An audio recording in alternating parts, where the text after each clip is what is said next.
आप सभी भक्तों को अपरा एकादशी की हार्दिक शुभकामनाएं।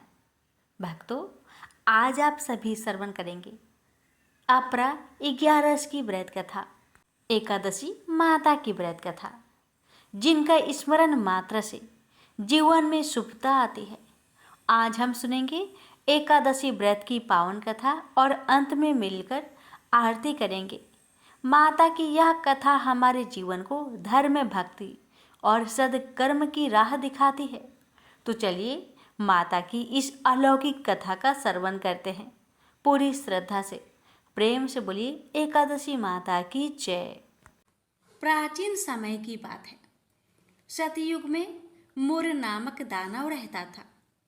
वह बड़ा ही अद्भुत, अत्यंत रौद्र तथा संपूर्ण देवताओं के लिए भयंकर था।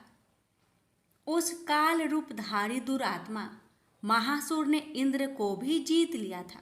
संपूर्ण देवता उससे परास्त होकर स्वर्ग से निकाले जा चुके थे और शंकित तथा भयभीत होकर पृथ्वी पर विचरा करते थे। एक दिन सब देवता महादेव जी के पास गए। वहां इंद्र ने भगवान शिव के आगे सारा हाल कह सुनाया। इंद्र बोले, महेश्वर, ये देवता स्वर्ग लोक से निकाले जाने के बाद पृथ्वी पर विचर रहे हैं। मनुष्यों के बीच रहना इन्हें शोभा नहीं देता। देव, कोई उपाय बतलाइए। देवता किसका सहारा ले? महादेव जी ने कहा, देवराज, जहाँ सबको शरण देने वाले, सबकी रक्षा में तत्पर रहने वाले जगत के स्वामी भगवान गरुड़ ध्वज विराजमान हैं, वहाँ जाओ। वे तुम लोगों की रक्षा करेंगे। महादेव जी की यह बात सुनकर परम बुद्धिमान देवराज इंद्र संपूर्ण देवताओं के साथ क्षीर सागर में गए, जहाँ भगवान गदाधर सो रहे थे। इंद्र ने हाथ जोड़कर उनकी स्तुति की। इंद्र बोले, देवेश्वर, आपको नमस्कार है। आप ही पति, आप ही मति, आप ही कर्ता और आप ही कारण हैं। आप ही सब लोगों के माता और आप ही इस जगत के पिता हैं। देवता और दानव दोनों ही आपकी वंदना करते हैं। पुंडरीकाक्ष, आप दैत्यों के शत्रु हैं। मधुसूदन, हम लोगों की रक्षा कीजिए। प्रभो जगन्नाथ, अत्यंत उग्र स्वभाव वाले महाबली मुर नामक दैत्य ने इन संपूर्ण देवताओं को जीतकर स्वर्ग से बाहर निकाल दिया है। भगवान देवेश्वर, शरणागत वत्सल देवता भयभीत होकर आपकी शरण में आए हैं। दानवों का विनाश करने वाले कमल नयन भक्त वत्सल देवेश्वर जनार्दन, हमारी रक्षा कीजिए, रक्षा कीजिए। भगवान शरण में आए हुए देवताओं की सहायता कीजिए। इंद्र की बात सुनकर भगवान विष्णु बोले, देवराज, यह दानव कैसा है? उसका रूप और बल कैसा है तथा उस दुष्ट के रहने का स्थान कहाँ है? इंद्र बोले, देवेश्वर, पूर्व काल में ब्रह्मा जी के वंश में तालजंग नामक एक महान असुर उत्पन्न हुआ था, जो अत्यंत भयंकर था। उसका पुत्र मूर दानव के नाम से विख्यात है। वह भी अत्यंत उठकर महापराक्रमी और देवताओं के लिए भयंकर है। चंद्रावती नाम से प्रसिद्ध एक नगरी है, उसी में स्थान बनाकर वह निवास करता है। उस दैत्य ने समस्त देवताओं को परास्त करके उन्हें स्वर्गलोक से बाहर कर दिया है। उसने एक दूसरे ही इंद्र को स्वर्ग के सिंहासन पर बैठाया है। अग्नि, चंद्रमा, सूर्य, वायु तथा वरुण भी उसने दूसरे ही बनाए हैं। जनार्दन, मैं सच्ची बात बता रहा हूँ, उसने सब कोई दूसरे ही कर लिए हैं। देवताओं को तो उसने उनके प्रत्येक स्थान से वंचित कर दिया है। इंद्र की यह बात सुनकर भगवान जनार्दन को बड़ा क्रोध आया। उन्होंने देवताओं को साथ लेकर चंद्रावती नगर में प्रवेश किया। भगवान गदाधर ने देखा कि दैत्यराज बारंबार गर्जना कर रहा है और उससे परास्त होकर संपूर्ण देवता दसों दिशाओं में भाग रहे हैं। अब वह दानव भगवान विष्णु को देखकर बोला, खड़ा रहा, खड़ा रहा। उसकी यह ललकार सुनकर भगवान के नेत्र क्रोध से लाल हो गए। वे बोले, अरे दुराचारी दानव, मेरी इन भुजाओं को देख। यह कहकर श्री विष्णु ने अपने दिव्य बाणों से सामने आए हुए दुष्ट दानव को मारना आरंभ किया। दानव भय से विहल हो उठे। पांडुनंदन तत्पश्चात श्री विष्णु ने दैत्य सेना पर चक्र का प्रहार किया। उससे छिन्न भिन्न होकर सैकड़ों योद्धा मौत के मुख में चले गए। इसके बाद भगवान मधुसूदन बद्रिका आश्रम को चले गए। वहाँ सिंहावती नाम की गुफा थी जो 12 योजन लंबी थी। उस गुफा में एक ही दरवाजा था। भगवान विष्णु उसी में सो गए। वह दानव मूर्ख भगवान को मार डालने के उद्योग में उनके पीछे पीछे तो लगा ही था। अतः उसने भी उसी गुफा में प्रवेश किया। वहाँ भगवान को सोते देख उसे बड़ा हर्ष हुआ। उसने सोचा, यह दानों को भय देने वाला देवता है, अतः निसंदेह इसे मार डालूंगा। दानव के इस प्रकार विचार करते ही भगवान विष्णु के शरीर से एक कन्या प्रकट हुई जो बड़ी ही रूपवती, सौभाग्यशालिनी तथा दिव्य अस्त्र शस्त्रों से सुसज्जित थी। वह भगवान के तेज के अंश से उत्पन्न हुई थी।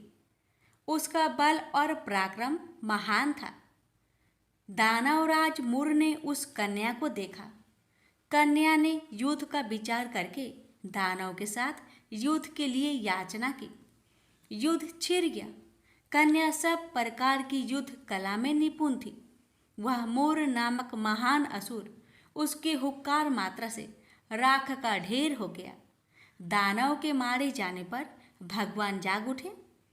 उन्होंने दानव को धरती पर इस प्रकार निष्प्राण पड़ा देखकर कन्या से पूछा, मेरा यह शत्रु अत्यंत उग्र और भयंकर था, किसने इसका वध किया है? कन्या बोली, स्वामिन, आपके ही प्रसाद से मैंने इस महादैत्य का वध किया है। श्री भगवान ने कहा, कल्याणी, तुम्हारे इस कर्म से तीनों लोकों के मुनि और देवता आनंदित हुए हैं।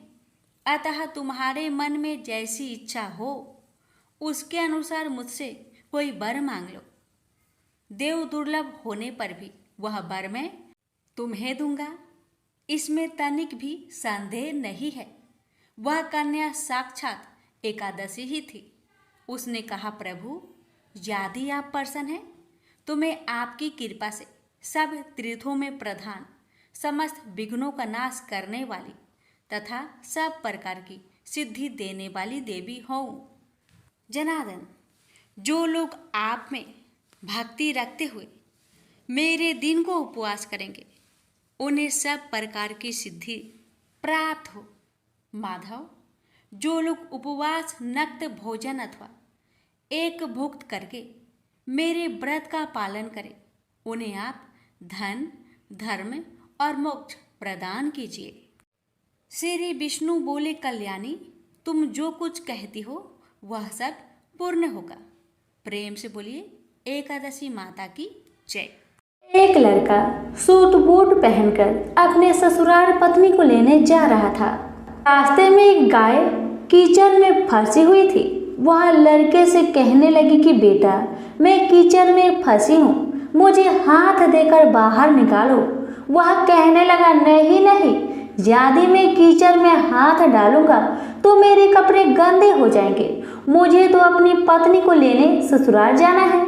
वह गाय क्रोधित होकर श्राप देती है, अच्छा तुम ससुराल जाओ, तुम वहां पर नहाओगे तो आधा गधा और खाना खाओगे तो पूरा गधा बनोगे। वह ससुराल पहुंच जाता है और उसके साले कहते हैं कि जीजा जी आप नहा धोकर खाना खा लो। तब वह कहता है कि मैं नहीं नहाऊंगा।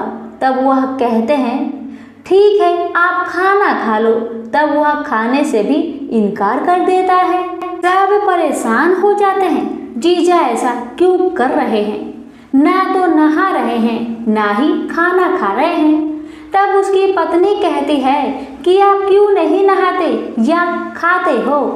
तब वह लड़का गाय की बात अपनी पत्नी से बताता है और कहता है कि मुझे गाय ने श्राप दिया है कि नहाऊंगा तो आधा गधा व खाऊंगा तो पूरा गधा बन जाऊंगा।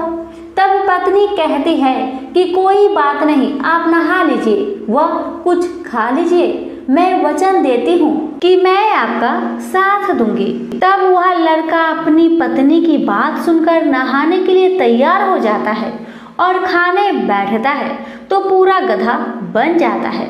सब उसको गधा समझकर भगाने लगते हैं तो पत्नी उनसे कहती है कि इसे मत मारो, ये मेरे पति हैं, इसे गाय का श्राप लग गया था इसलिए ये गधे बन गए हैं। आप मुझे इसके साथ ही विदा कीजिए। आप उसे उस गधे के साथ विदा कर देते हैं। वह गधे को लेकर एक जगह झाड़ के पीछे डेरा डालती है।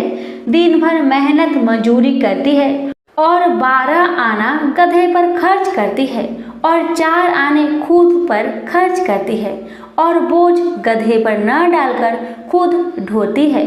इस प्रकार वह रोज करती है तो रानी महलों की खिड़की में से रोज यह नजारा देखती है कि ऐसा इसे कौन सा दुख है, यह ऐसा क्यों करती है। एक दिन वह दासी को भेजकर उसे अपने महल में बुलाती है और पूछती है कि तुम ऐसा क्यों करती हो। तब वह कहती है, तुम वचन भरोगी, तुम मेरी मदद करोगी तो मैं तुम्हें अपना दुख बताऊंगी। रानी वचन भरती है कि बहन मैं वचन भरती हूँ। तब वह सारी बात बताती है और कहती है, इस प्रकार मेरे पति श्राप के वचन से गधा बन गए। तब रानी पूछती है कि इसका उपाय क्या है। तब वह बताती है, यदि किसी ने 24 एकादशी करी होगी, वह संकल्प करके इसे 24 एकादशी दे तो मेरे पति पहले की तरह ठीक हो जाएंगे। तब राज्य में ऐलान किया जाता है कि 24 एकादशी जिसने भी की हो वह राज दरबार में आए। तब एक बुढ़िया को लाया जाता है। जैसे बुढ़िया संकल्प करके एकादशी देती हुई नहाती है, उसके नहाने का पानी उस गधे पर गिरता है। वैसे वैसे वह गाय लड़के के रूप में आ जाता है। बुढ़िया लालच करके एक एकादशी व्रत रख लेती है तो उसका एक कान गधे का रह जाता है। सब कहते हैं ये क्या हुआ। तब बुढ़िया कहती है कि मैं भूखी प्यासी मरी सो, मेरे पास एक एकादशी तो रहने दो। तब सब कहते हैं नहीं, तुमने संकल्प किया है तो सारी एकादशी इस लड़के को दो, वरना यह पूरी तरह लड़का नहीं बन पाएगा। अब वह बुढ़िया सारी एकादशी उस लड़के को दे देती है और वह गधा पूरी तरह लड़का बन जाता है। राजा सारे राज्य में ऐलान करते हैं कि जिनके भी बन पड़े एकादशी करो, एकादशी जैसा दूसरा व्रत नहीं। प्रेम से बोलिए एकादशी माता की जय। एक बार एक राज्य में एक राजा रहा करता था। राजा बहुत ही बुद्धिमान और बलशाली था। राजा सदैव अपनी प्रजा का बहुत अच्छे से ध्यान रखता था। प्रजा भी अपने राजा को बहुत पसंद करते थे। राजा की 2 बेटियां थी। राजा अपनी दोनों बेटियों से बहुत प्रेम करता था। राजा की छोटी बेटी देखने में बहुत सुंदर और आकर्षण थी और राजा की बड़ी छोटी बेटी के मुकाबले थोड़ा कम सुंदर थी। राजा की छोटी बेटी 11 माता की पूजा किया करती थी और सभी लोग राजा की छोटी बेटी से बहुत प्रेम करते थे और बहुत प्रशंसा किया करते थे। राजा भी अपनी छोटी बेटी को बड़ी बेटी से अधिक प्रेम करता था, जिस कारण राजा की बड़ी बेटी को अपनी छोटी बहन से बहुत नफरत होने लगी थी। राजा की दोनों बेटियां जब बड़ी हो गई तब एक पड़ोस राज्य में रहने वाला राजकुमार राजा की बड़ी बेटी के लिए रिश्ता लेकर आया। लेकिन जैसे ही उस राजकुमार की नज़र राजा की छोटी बेटी पर पड़ी तो वह राजकुमार राजा की छोटी बेटी पर आकर्षक हो गया और उससे पहली नज़र में ही प्रेम कर बैठा। उस राजकुमार ने राजा की बड़ी बेटी के साथ विवाह करने से मना कर दिया और उसने राजा से कहा कि मैं आपकी छोटी बेटी से विवाह करना चाहता हूँ। जिसके बाद राजा की बड़ी बेटी यह देखकर अपनी छोटी बहन से बहुत क्रोधित हो गई और राजा की बड़ी बेटी ने अपनी छोटी बहन को अपना सबसे बड़ा दुश्मन मान लिया।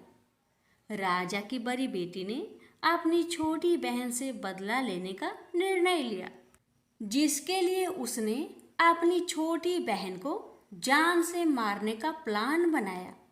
राजा की बड़ी बेटी ने अपनी छोटी बहन को मारने के लिए सबसे पहले एक लड्डू में जहर मिलाकर अपनी छोटी बहन को दे दिया और उसको लड्डू खाने के लिए कहा। लेकिन लड्डू खाने के बाद भी छोटी बहन को कुछ नहीं हुआ।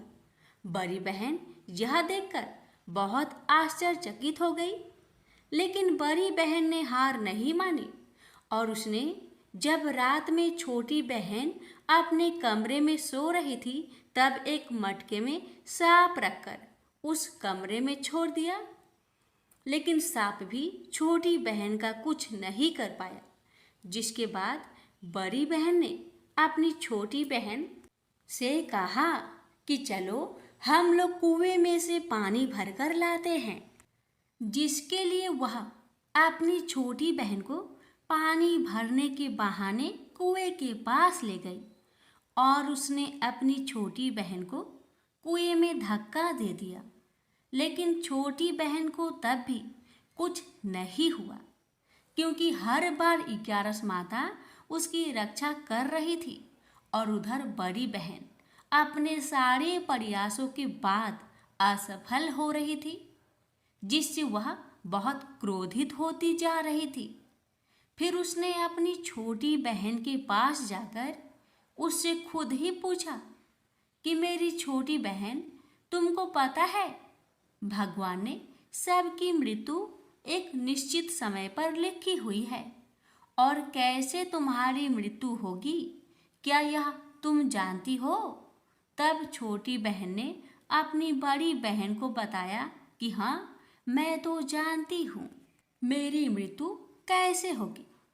छोटी बहन से यह सुनकर बड़ी बहन मन ही मन बहुत प्रसन्न होने लगी और उसने अपनी छोटी बहन से कहा कि तो मुझे अपनी मृत्यु का राज बताओ। छोटी बहन ने अपनी बड़ी बहन से कहा कि मेरी मृत्यु तो एक तोते में है, जो तोते के गले में एक हार है, उससे मेरी मृत्यु होगी। जब कोई भी व्यक्ति तोते को मारकर वह हार अपने गले में पहनेगा तो मैं मूर्छित हो जाऊंगी, और जैसे ही उस हार को अपने गले से उतारेगा तो मैं वापस से जीवित हो जाऊंगी। अपनी छोटी बहन की मृत्यु का राज जानकर बड़ी बहन बहुत ही खुश हो गई और उसने अपनी छोटी बहन को मारने के लिए उसके पालतू तोते को ढूंढना शुरू कर दिया और छोटी बहन को इस बात का आभास हो गया था कि कोई उसकी जान लेना चाहता है, जिसके लिए वह अपने पिताजी के पास गई और उसने अपने पिताजी से कहा कि पिताजी, मेरी मृत्यु के बाद आप मुझे जलाइएगा मत, बल्कि आप मुझे अपनी पुरानी वाली हवेली में एक पलंग में लिटाकर छोड़ दीजिएगा। अपनी छोटी लड़की की यह बात सुनकर राजा बहुत आश्चर्यचकित हो गए। राजा ने अपनी छोटी बेटी से पूछा, बेटी, तुम ये क्या कह रही हो? तब राजा की छोटी बेटी ने बताया, पिताजी, समय किसी के लिए नहीं रुका है, कब क्या हो जाए किसी को कुछ पता नहीं है। और फिर राजा ने अपनी छोटी बेटी से कहा कि तुम ऐसी बातें क्यों कर रहे हो? 3 दिन में तो तुम्हारा विवाह है। लेकिन छोटी बेटी ने अपने पिताजी को ऐसा करने पर मजबूर कर दिया और उनसे वचन ले लिया। राजा ने भी अपनी छोटी बेटी की बात स्वीकार कर ली और 2-3 दिनों के बाद जब शादी का समय आया तब राजकुमार बारात लेकर राजा के घर आया और राजकुमार और राजा की छोटी बेटी का विवाह शुरू हो गया। जैसे ही राजा की छोटी बेटी राजकुमार के साथ फेरे लेना शुरू करती है तो उसकी बड़ी बहन अपनी छोटी बहन के कमरे में जाकर उसके तोते को पकड़ लेती है और उसको जान से मार देती है। तोते के गले में जो हार था उसको अपने गले में धारण कर लेती है। जैसे ही बड़ी बहन उस हार को अपने गले में धारण करती है तो उधर छोटी बहन 3.5 फेरे ही ले पाती है और वहीं पर बेहोश होकर गिर जाती है। जिसके बाद राजा ने बड़े बड़े दर्द हकीमों को बुलाया और अपनी छोटी बेटी का इलाज करने के लिए कहा। राजा की बात सुनकर वैद्य ने छोटी बेटी को जब चेक किया तो राजा को बताया कि आपकी छोटी बेटी ना तो जीवित है और ना ही मरी हुई है। यह मैं ऐसा पहली बार देख रहा हूँ। राजा ने वैद्य और हकीम को यह बात बाहर बताने से मना कर दिया और उनको कहा कि अगर तुमने यह बात किसी को बाहर बताई तो हम तुम्हें फांसी दे देंगे। राजा ने अपनी छोटी बेटी को पुराने महल में ले जाकर एक पलंग में लिटा दिया और वहां पर कुछ सैनिक को तैनात कर दिया। वापस अपने महल पर आ गया। राजा की बड़ी बेटी अपने पिताजी के पास आई और कहने लगी कि पिताजी, अगर यह शादी संपन्न नहीं हुई तो आपकी इज्जत का क्या होगा? आप कहे तो आपकी इज्जत बचाने के लिए राजकुमार से शादी करने के लिए तैयार हूँ। जिसके बाद राजा ने अपनी बड़ी बेटी की बात मान ली और राजा ने बड़ी बेटी को छोटी बेटी की कपड़े पहनाकर मंडप पर भेज दिया। लेकिन राजकुमार यह जान गया कि यह राजा की छोटी बेटी नहीं बल्कि यह राजा की बड़ी बेटी है।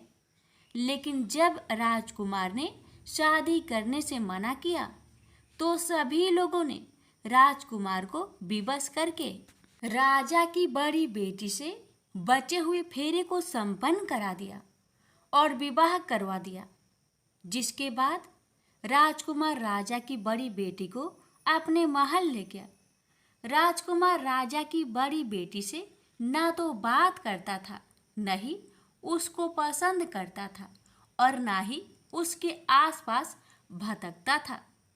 और राजकुमार ने यह फैसला लिया था कि वह अपनी प्रेमिका को ढूंढ कर रहेगा और यह जानकर रहेगा कि उसके साथ हुआ क्या है। एक दिन राजकुमार अपने घोड़े पर सवार होकर राजा के पुराने महल के पास पहुंच गया, जहां पर उसने कुछ सैनिकों को देखा। महल के पास पहुंचकर राजकुमार ने जब महल को ध्यान से देखा तो वह समझ गया कि यह तो हमारे ससुर जी का महल है। तब राजकुमार ने सैनिकों से पूछा, तुम लोग यहाँ क्या कर रहे हो और इस महल के अंदर उस पलंग में कौन लेटा है? जिसके बाद सैनिकों ने बताया कि जहाँ पर राजा की छोटी बेटी लेटी है। यह सुनकर राजकुमार बहुत प्रसन्न हो गया और वह तुरंत अपनी प्रेमिका के पास पहुंच गया और उसकी सेवा करने लगा। जैसे ही रात हुई तो राजा की छोटी बेटी उठकर खड़ी हो गई। राजकुमार यह देखकर बहुत खुश हो गया और उसने अपनी प्रेमिका से पूछा कि तुम यहाँ क्या कर रही हो? तुम मेरे साथ मेरे घर चलो, राजा की छोटी बेटी ने राजकुमार को सारी बातें बता दी कि मेरी जान एक तोते में बसी थी और मैंने यह बात सिर्फ अपनी बड़ी बहन को बताया था और मुझे पता है कि उसने ही मुझे मारने का प्रयास की है। उसके पास एक हार है जिसको वह सुबह पहन लेती है और रात को उतार देती है। जब तक वह हार को पहने रहती है तब तक मैं मूर्छित रहती हूँ और जैसे ही वह हार को उतार देती है तो मैं जीवित हो जाती हूँ और जब तक मेरी बड़ी बहन के पास वह हार है तब तक मैं ऐसे ही जीवित और मूर्छित होती रहूँगी। अगर मेरी बड़ी बहन के पास जो हार है वह मेरे हाथ में लग जाए तो मैं हमेशा के लिए जीवित हो जाऊंगी। राजकुमार यह बात सुनकर राजा की छोटी बेटी के पास रहने का निर्णय ले लिया और अपने बचे हुए सारे फेरे उस पलंग में लेटी राजकुमार की छोटी बेटी के साथ ले लिया और अपना विवाह पूर्ण कर लिया और वहीं पर ही रहने लगा। देखते ही देखते कुछ समय में राजा की छोटी बेटी और राजकुमार की पत्नी पेट से हो गई। एक दिन राजकुमार को किसी काम से बाहर जाना पड़ा। तब छोटी बहन के पेट में बहुत तेज दर्द होने लगा, जिसके बाद उसने 11 माता का आह्वान किया। जिसके बाद वहाँ पर 11 माता प्रकट हुई और उन्होंने अपनी भक्तों के दर्द को दूर किया और एक पुत्र की प्राप्ति करवाई। और वहीं पर अचानक से राजकुमार भी आ गया। राजकुमार ने 11 माता को देखा तो वह आश्चर्यचकित हो गया और उसने तुरंत माता को प्रणाम किया और 11 माता ने राजकुमार से कहा कि जब तुम्हारा बेटा 5 वर्ष का हो जाए तो तुम अपनी पत्नी का हार आकर इसके गले में डाल देना। और देखते ही देखते राजकुमार और राजा की छोटी बेटी का पुत्र 5 वर्ष का हो जाता है। तो राजकुमार अपने बेटे से कहता है कि बेटा, मैं कुछ काम से बाहर जा रहा हूँ, तुम अपनी माता का ध्यान रखना। और वहाँ से चला जाता है। राजा को बाहर निकलता देख बड़ी बहन के सैनिक देख लेते हैं और बड़ी बहन को जाकर सारी बातें बता देते हैं। जिसके बाद बड़ी बहन अपनी छोटी बहन के पुत्र को वहाँ से उठवा लेती है और उसको मरवा देती है। छोटी बेटी के पुत्र को 2 टुकड़े करवा देती है। पहला टुकड़ा चक्की के पास छुपा देती है और दूसरा टुकड़ा अपनी पलंग के नीचे रख देती है। अब 11 माता भिखारी का रूप लेकर आती हैं। एक भिखारी का रूप रखकर बड़ी बहन के पास चली जाती है। जिसके बाद वहाँ पर भिक्षा मांगने लगती है। बड़ी बहन अपने नौकरों से कहती है कि जाकर भिक्षा दे दो, लेकिन जैसे ही नौकर 11 माता को भिक्षा देने के लिए जाते हैं तो माता उन्हें मना कर देती है और कहती है कि मैं तुम्हारी महारानी से ही भिक्षा लूँगी। जिसके बाद बड़ी बहन स्वयं ही भिक्षा देने के लिए माता के पास आती है। तब माता एक बिल्ली का रूप लेकर उसके कमरे में चली जाती है और वहाँ पर छोटी बेटे के पुत्र को 2 टुकड़ों को आपस में जोड़ देती है और उसे जीवित कर देती है और उसे वहाँ से ले जाती है। राजकुमार अपने बेटे को लेकर अपनी पत्नी के पास जाता है और उससे कहता है कि तुम इसका ध्यान रखना। अगर तुम इस बच्चे को अच्छे से ध्यान रखोगी तो मैं तुमसे बात करूँगा। एक दिन राजकुमार अपने बच्चे से कहता है कि तुम मम्मी से उनके गले का हार मांग लो।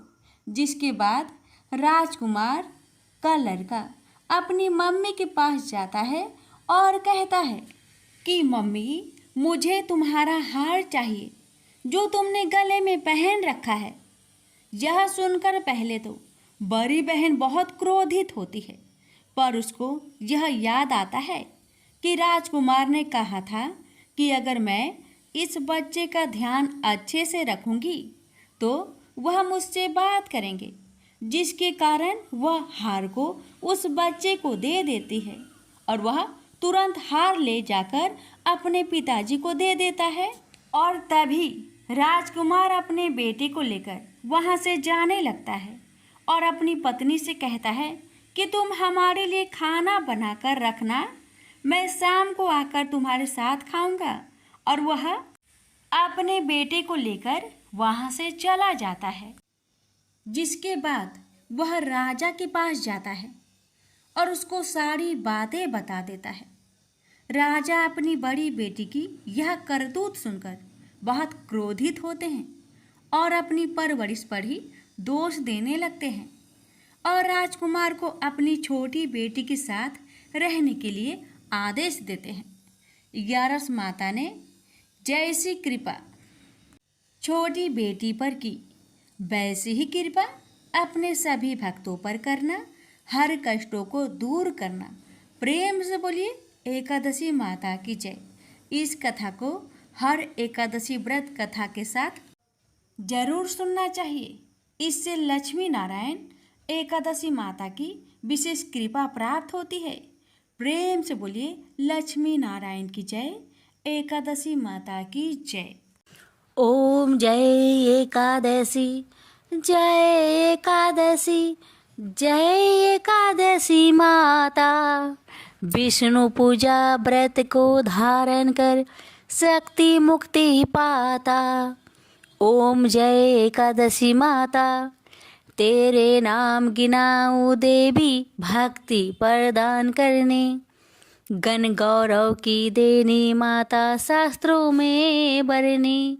ओम जय एकादशी माता, मार्गशीर्ष के कृष्णा पक्ष की उत्पन्ना विश्वातारिणी जन्मी, शुक्ल पक्ष में हुई मोक्षदा मुक्तिदाता बनाई। ओम जय एकादशी माता, पौष के कृष्णा पक्ष की सफला नामक है, शुक्ल पक्ष में होए पुत्र दा आनंद अधिक रहे। ओम जय एकादशी माता, नाम सटटिला माघ मास में कृष्ण पक्ष आवे, शुक्ल पक्ष में जया कहावे, विजय सदा पावे। ओम जय एकादशी माता, विजया फाल्गुन कृष्ण पक्ष में शुक्ल आमल की, पाप मोचनी कृष्ण पक्ष में चैत्र महाबली की। ओम जय एकादशी माता, चैत्र शुक्ल में नाम कामदा धन देने वाली, नाम बरुथनी कृष्ण पक्ष में वैशाख महावाली। ओम जय एकादशी माता, शुक्ल पक्ष में होई मोहिनी, अपरा ज्येष्ठ कृष्ण पक्षी, नाम निर्जला सब सुख करने कृष्ण पक्ष रखी। ओम जय एकादशी माता, योगिनी नाम आषाढ़ में जानो कृष्ण पक्ष करनी, देव सैनी नाम कहायो शुक्ल पक्ष धरनी। ओम जय एकादशी माता, कामिक श्रावण मास में आवे कृष्ण पक्ष कहिए, श्रावण शुक्ल होए पवित्र आनंद से रहिए, सावन शुक्ल होए पवित्र आनंद से रहिए। ओम जय एकादशी माता, जा भाद्रपदे कृष्ण पक्ष की परिवर्तनी शुक्ला, इंद्र आश्विन कृष्ण पक्ष में व्रत से भाव सागर निकला। ओम जय एकादशी माता, पापंकुशा है शुक्ला पक्ष में आप हरण हारी, रमा मास कार्तिक में आवे सुखदायक भारी। ओम जय एकादशी माता, देवोत्थानी शुक्ला पक्ष की दुख ना सके मैया, देवोत्थानी शुक्ला पक्ष की दुख ना सके मैया, पावन मास में करूँ विनती पार करो नैया, पावन मास में करूँ विनती पार करो नैया। ओम जय एकादशी माता, परमा कृष्ण पक्ष में होती जन मंगल करनी, परमा कृष्ण पक्ष में होती जन मंगल करनी। शुक्ल मास में होए पद्मिनी दुख दरिद्र हरनी, शुक्ल मास में होए पद्मिनी दुख दरिद्र हरनी। ओम जय एकादशी माता, जो कोई आरती एकादशी की भक्ति सहित गावे, जो कोई आरती एकादशी की भक्ति सहित गावे, जन गुरुदिता स्वर्ग कबासा निश्चय वह पावे, जन गुरुदिता स्वर्ग कबासा निश्चय वह पावे। ओम जय एकादशी माता, जय एकादशी माता, प्रेम से बोलिए एकादशी माता की जय।